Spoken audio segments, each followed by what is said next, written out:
Менің каналыма қош келдіңіздер. Мен бүгін блинчик пісіруім деп шештім. Бұл орыстың тағамы, қазақша құймақ блинчики.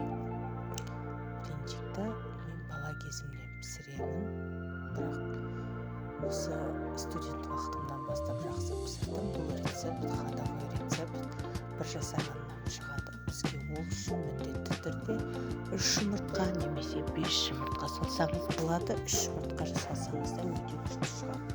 Бірінші сұрыпты жұмыртқа болсын. Одан кейін секерімізді саламыз.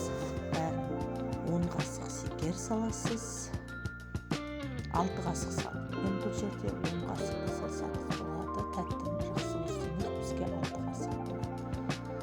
Одан кейін 10 қасық міндетті түрде. Сосын сұйық майдан 6 қасық, сүттен 200 грамм сүттен 2 стақан, сосын 200 грамм судан 1 стақан құясыз. Газированный су құйсаңыз да болады. Газированный қылсаңыз, онда ажурный болып шығады. Мына блинчиктің өзі таңдайыңызды жуады. Пісіріп көріңіз. Міндетті түрде шығатын рецепті неше жылдан бері пісіремін. Өзіме ұнайды. Помолчиксіз бәрін құйып салып аласыз. Бұған ешқандай да разрыхлитель, қамыр қопсытқыш не ас соусын салмайсыз. Таңдайыңызға татыған сондай жей бергіңіз келгеннің үстіне жей бересіз. Шайды қалай ішіп қойғаныңызды білмейсіз. Главное, қасықпен бәрін дұрыстап салсаңыз болды. Бәрін горка-горка қылып саласыз да. Чырпан дейді бір жерде, ожау дейді. Ожауды мен ортасына сәл жоғары қылып құямын. Мендегі табаның диаметрі қатты үлкен блинный табалардың көлемінде емес. Менің блинный табаларым сынып, сосын обычный үйде тамақ пісіретін табам, турецкий таба, соған пісіремін. Сол өстіп әбден араластырасыз, бәрін саласыз. Сұйық майды міндетті түрде 6 қыласыз. Сосын 2 блинчик. Короче, бір блинчикті пісірерде 1 чайный ложка сұйық май құйып жібересіз, табағыңызға пісіріп атқан кезде қатты қыздырылған. Одан кейін екінші блинчигіңізді пісіріп аласыз. Мынау уже 6 сұйық майым құйғанның нәтижесінде 6-сы. Мынау табағыңызға бір чайный ложка құясыз, шай қасықпен құясыз да бір блинчик пісіресіз. Одан кейінгісіне май құймай тағы бір блинчик пісіресіз. Где-то 100 граммдай сұйық май кетеді піскенге.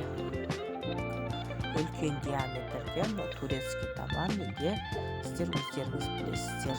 Блинчик табаларыңыз кішкентай болса, мүлдем көлемі көп болады. Бірақ жеген кезде таңдайыңызды жылатып, сондай дәмді блинчик болады. Көнбейсіздер, жеп қараңыздар. Одан да қою түсін қызартып алсаңыздар да болады, бірақ маған осы түсін айтып, сондықтан осындай сарғыш түсті қылдым. Секерін аз салсаңыз да болады. Өзіме болса 6 қасық секер жеткілікті. 6 ас қасықпен салған секерін өстіп пісіріп аласыз. Ажурный қылыңыз келсе, газированный судан құясыз. Тесік болып шығады. 15 минут, 20 минут тестісін қоям демейсіз, былғап жіберіп құйып пісіре бересіз.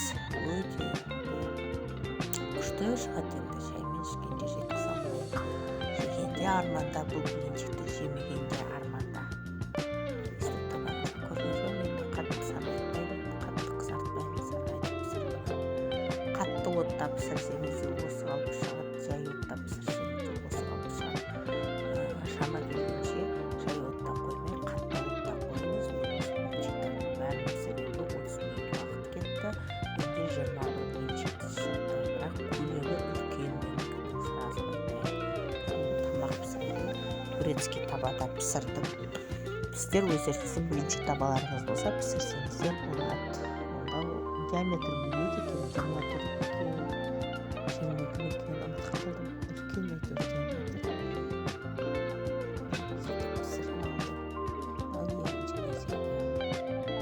Ешқандай орыста бар, осы первый блин комом деп ком болып та шықпайды, дәмі де татиды. Пісіріп бір жегізіп көрсетсеңіз, үйіңіздің адамдары да, қонаққа қойсаңыз да ұялмай қоясыз, адамдар қайта сұрайтын болады.